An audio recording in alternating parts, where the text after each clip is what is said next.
Hi folks, in this video I will be showing off Nordic Nexus, my web app for keeping track of various Nordic centers and planning your next cross-country skiing adventure.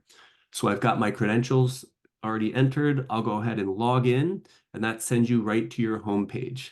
Now what I'm doing here with this app is giving you a place to connect to all the different Nordic centers that you like and keep all the info you need for planning your trips in one spot instead of having to browse through a variety of different Nordic centers' web pages and dive in to find the trail reports and then go over to a different tab to track the weather. I give you everything all in one spot. So if you're interested in going to Wild Wings and if you like cross-country skiing, you sure should be, you've got everything you need in one spot. We've got a weather report right here.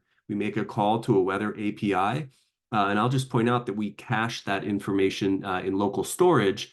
And if it's been fewer than 15 minutes since your last call, we just hop into local storage and grab that info right there to reduce excessive calls to that API because, eventually you might have to start paying for those. Other things we'll see is a Google map with that the location of the Nordic Center already centered right there for you. You can even show the route on the map from wherever you might live to that Nordic Center. When you sign up, users are asked to provide an address, so we can do that. You'll also see any of the latest trips that any users have taken to that given Nordic Center right there on the bottom. Heading over to the Nordic Centers view, here you see all the different Nordic Centers that have been entered so far. You can see other trips from any user to any Nordic Center, kind of a running feed over here based on what the latest trips have been, so you can kind of keep an eye on where the snow is good and where it isn't. You can search for both the name and anything in the address, so if you want to see if there's any good ones in New Hampshire, that'll work too. You can even go ahead and sort them by name or average rating. So looks like Prospect Mountain is doing pretty well. The process for adding a new Nordic Center is pretty straightforward. You can enter in the address. Let's see, 77, Jenny Lane. So as you'll see, Google can auto-complete the address for you. So that way you make sure that you have a good address. And it will throw an error if you try to enter an address that doesn't match up to something that Google has in its database. So I do a little bit of address verification there on the back end. We'll just call this Jenny's Cross Country Resort here. Why don't we put it, we'll put it somewhere in Vermont. So it's like 43, maybe negative 73.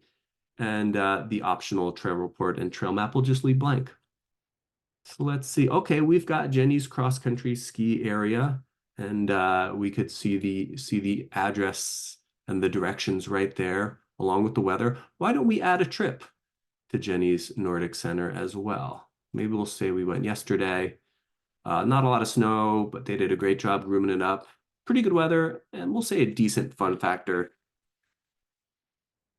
Thanks, Jenny. We can log that trip, and we'll see it show up here in the feed, and it should update Jenny's average ratings as well. There we go. So maybe last thing we'll do, we'll hop into this fake Nordic Center I created. You could edit the info. You can also delete it. And maybe that's the last thing we'll do here. So to get rid of this Nordic Center, I'd hate to accidentally send somebody to 77 Jenny Lane thinking there's a Nordic Center there. You get a little modal to confirm. You don't want to delete it by accident. But we'll go ahead and do so. And great, we're right back where we started. So that's it, folks. Thanks for watching. And I hope you've enjoyed Nordic Nexus.